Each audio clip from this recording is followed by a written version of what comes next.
ឆា lobster ជាមួយជីងជ័រ lobster នេះបំពងជាមួយម្សៅនេះរួចហើយអត់បានថតទេពីដំបូងពងមួយម្សៅហើយជីងជ័រនេះក៏បំពងហើយដែរហើយនេះទឹកឆាមានប្រេងខ្យងទឹកត្រី ទឹកស៊ីអ៊ីវស្ករបន្តិចម្សៅស៊ុបបន្តិចខ្ញុំនឹងលាយម្សៅពោតដែរម្សៅពោតនេះខ្ទឹមពងខ្ទឹមតន់ពងយ៉ាទៀតខ្ញុំប្រាប់វិធីឆានេះបានមហូបឆាសាច់គោឆាសាច់គោសទៅចៀនសាច់គោនេះមិនចៀនទេលក្ខណៈបំពងហ្នឹងខ្លាញ់ចានខ្លាញ់នេះខ្ញុំសល់ពីបំពង lobster ដំបូងខ្លាញ់នេះខ្ញុំបំពងជីងជ័របំពងខ្ញីតបមកខ្ញុំបំពង lobster ហើយសល់ខ្លាញ់ហ្នឹងគឺខ្ញុំដាក់ចៀនសាច់គោបណ្ដោយមកចាំដូរច្រើនដងទេព្រោះអីវាមានជាតិជីងជ័រជាតិ lobster នៅនឹងស្រេច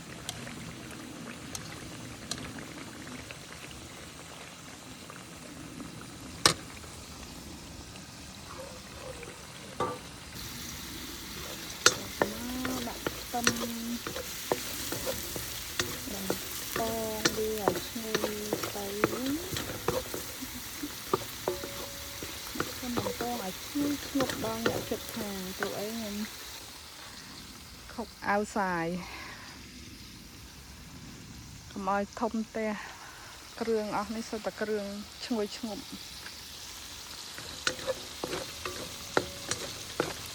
យើងធំខ្លាំងផ្ទះយើងយកមក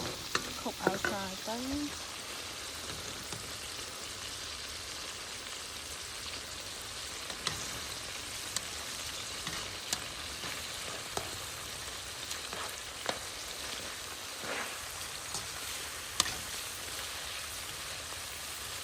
ឃើញអ្នកជៀនសាច់គោដូចខ្ញុំអត់ដាក់ខ្លាំងអត់បានដួសចេញទេគឺដាក់អូនចឹងបណ្ដោយដល់ទៅជៀនហើយយ៉ាល្អតោះ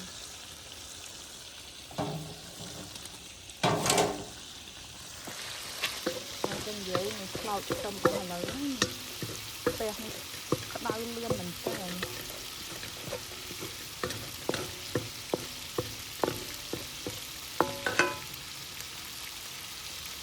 ដាក់ខ្ញីយើងចូលទៅ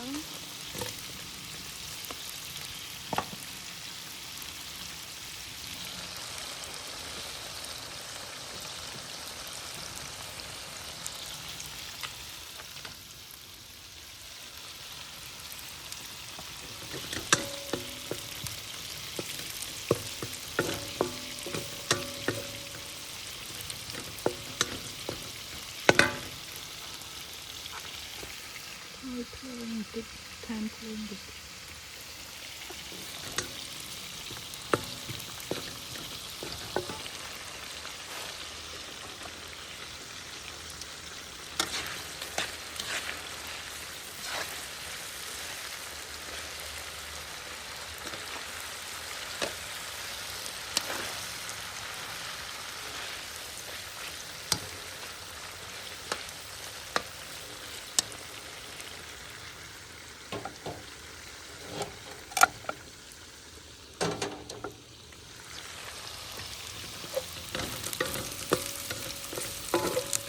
ម្ដងពីរមុខនេះ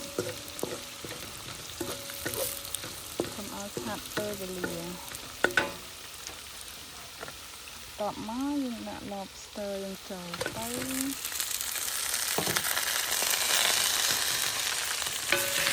lobster នេះ5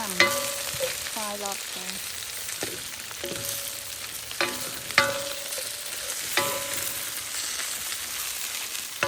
តបមកយើងដាក់ទឹកគ្រឿងទឹកសោះយើងលាយរួចនេះចូលទៅ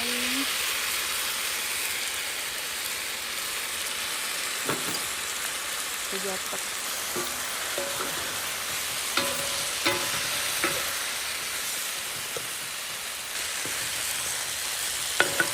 ដាក់ទឹកចូលបន្តិច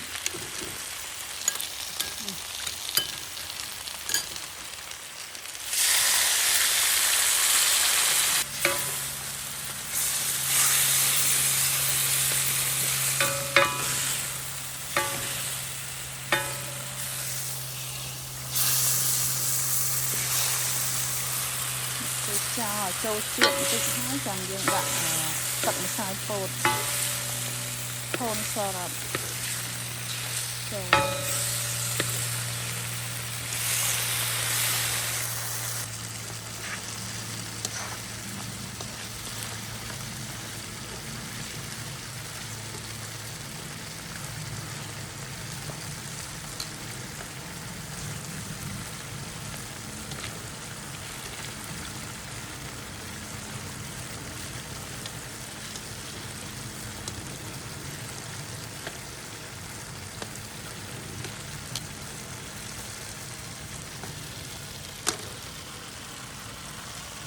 បិទភ្លើងឆ្អិនហើយឆ្អិនមួយមុខទៀតហើយ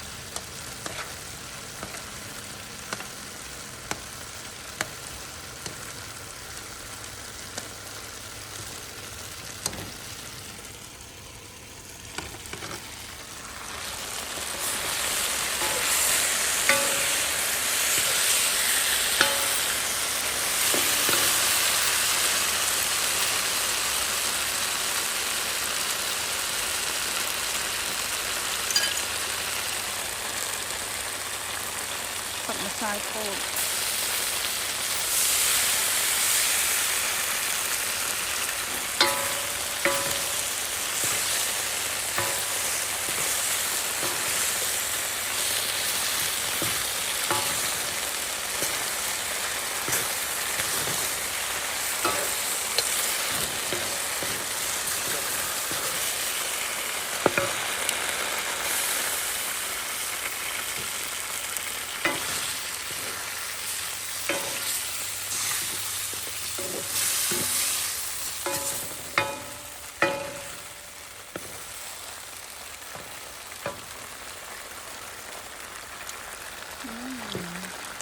ឆ្ងាញ់ល្មមមកថែមអីទៀតទេ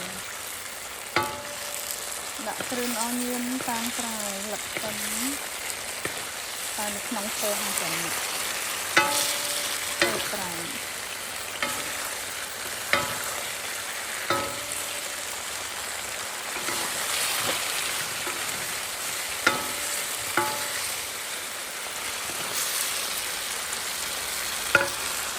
ឆ្អិនហើយ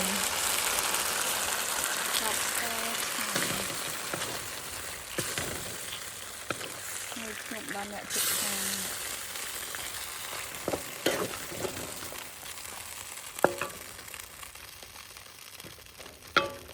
ចំណងអត់បងប្អូនដាក់ស្លឹកខ្ទឹមទៀតតែនៅក្នុងផ្ទះចាំដាក់ពេលក្រោយ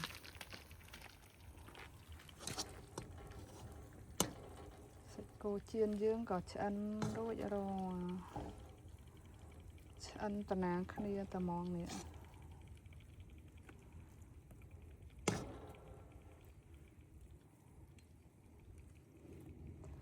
ដាក់กระดาษទ្រាប់ក្រោមដើម្បីឲ្យវាជក់ខ្លាញ់ស្រក់ខ្លាញ់ទៅលើនឹង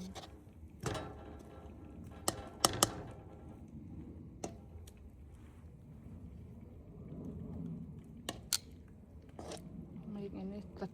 ស្ទុំត្រជាក់ស្រួលសមមិនក្តៅឡើងខ្លាំង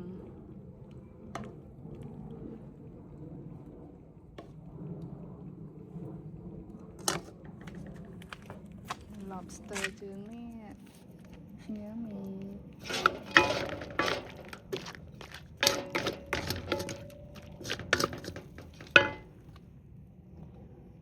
ឆា lobster យើងពងវាមួយម្សៅអញ្ចឹងហើយយកមកឆាឆ្ងាញ់ដាក់ជីងជើដាក់ស្លឹកខ្ទឹមអីទៀតមក perfect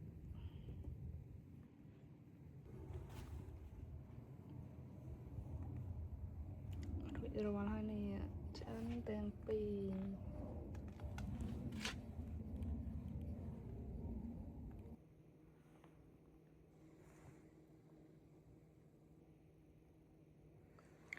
ថាមានលឹកខ្ទឹមដាក់ឥឡូវចង់ដាក់ជីនេះវិញព្រោះអីអត់មានលឹកខ្ទឹមស្មានតែនៅដាក់ជីនេះក៏ឆ្ងាញ់ដែរឈ្ងុយ